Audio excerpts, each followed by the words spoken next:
A debate over what to call the situation at the border. Is it a crisis? Is it not? A new poll reveals what most Americans consider the situation at the U.S. southern border is. Amid the debate, the Biden administration is calling for federal government volunteers. That's to help Border Patrol with a rise in unaccompanied minors crossing illegally over into the U.S. And the official White House website now refers to the Biden-Harris administration. Previous administrations were only named after the president. Analysts say this is another example of Kamala Harris breaking the traditional role of the vice president. Tune into Deep Dive as we explore these topics and more. Hello and welcome. This is Deep Dive and I'm Tiffany Meier. Let's kick off with the southern border. A Border Patrol section chief says in recent days hundreds of criminals have been encountered at the border. Over the weekend, he tweeted a Salvadorian man with a prior conviction for murder was discovered. And agents have arrested over 861 criminal aliens, including 63 gang members and 92 sex offenders. He also said they took 5 large groups into custody recently, totaling over 500 people.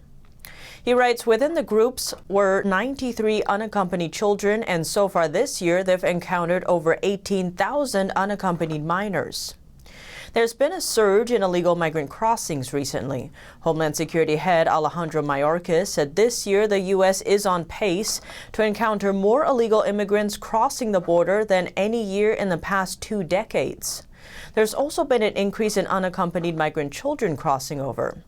President of the National Border Patrol Council, Brandon Judd, told Fox News recently the situation at the border qualifies as a crisis. But he defended Biden's policies, saying Biden's comments on ABC telling migrants not to come over showed the president understands there is a crisis. Republicans say Biden's moves to rescind Trump-era immigration policies essentially served as a welcome mat for illegal immigrants. As president, Biden has undone over 12 immigration policies that President Trump had put in place to curb illegal immigration. On his first day in office, Biden signed executive orders reversing several of the Trump administration's immigration policies. He says he wants to legalize 11 million illegal immigrants. Experts say Biden's immigration policies are attracting migrants and fueling a crisis. Biden says there isn't a crisis at the border. He says we will be able to handle it. Last week, Biden put Vice President Kamala Harris in charge of leading the border response. It is unclear when she will visit the border. As to Trump, the former president says he will probably visit the U.S.-Mexico border soon. He told Fox News over the weekend a lot of people, including Border Patrol agents, have asked him to.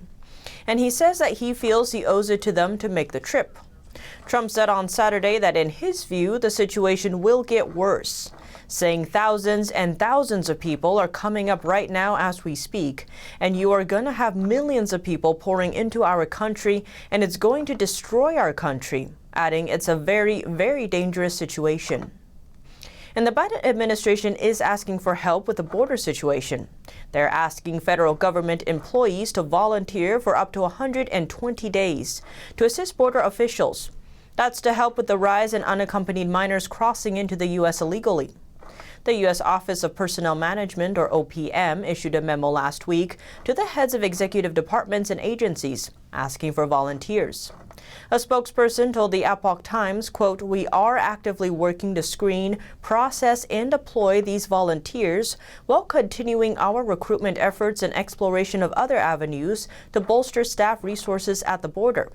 Adding the Biden-Harris administration will use all available resources to ensure that unaccompanied migrant children are safe and unified with family members or other suitable sponsors as quickly and safely as possible. The volunteer applicants will go through child checks to ensure their suitability for the role. According to CBP data, the number of illegal crossings at the southern border has been on the rise since October of 2020. The number of arrests from October 2020 to January 2021 was nearly 300,000. That's a nearly 80% rise from the same period last year. In February, the CBP arrested over 100,000 who crossed the southern border illegally.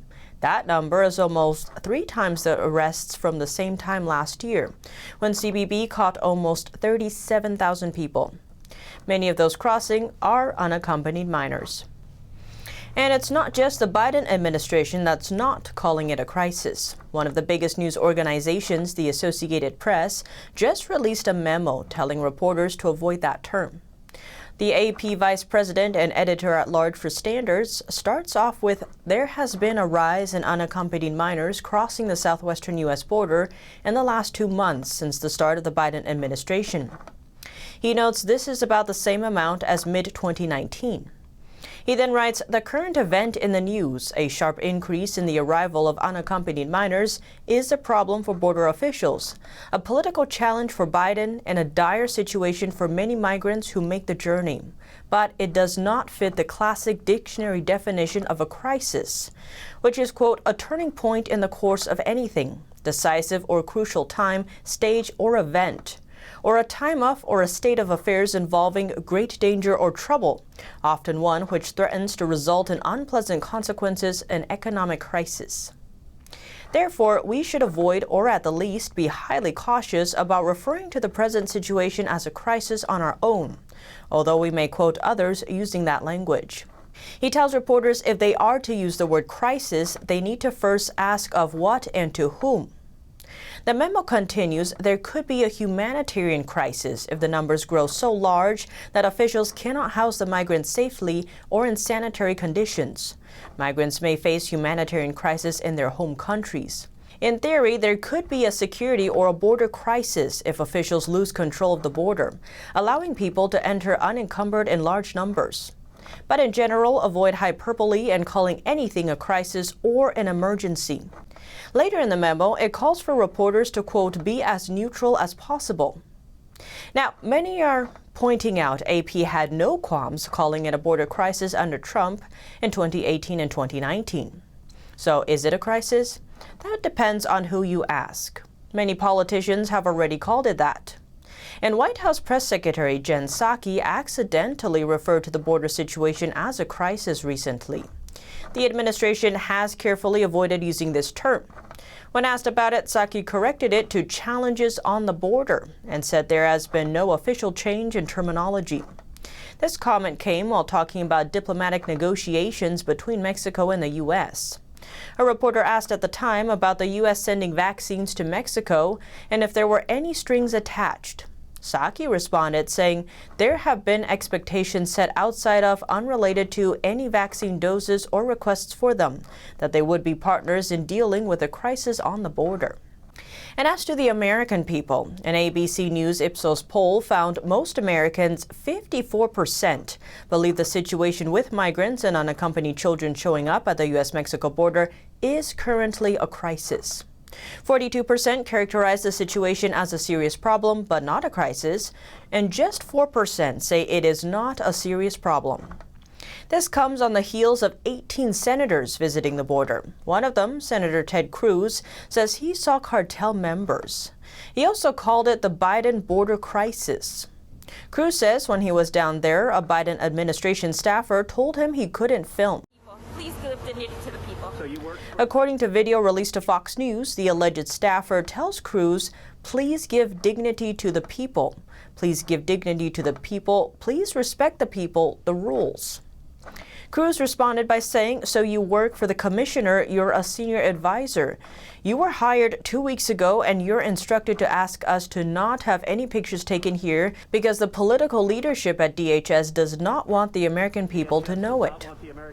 Cruz also tweeted pictures of the border facility in Donna, Texas, and at a makeshift processing center in McAllen, Texas.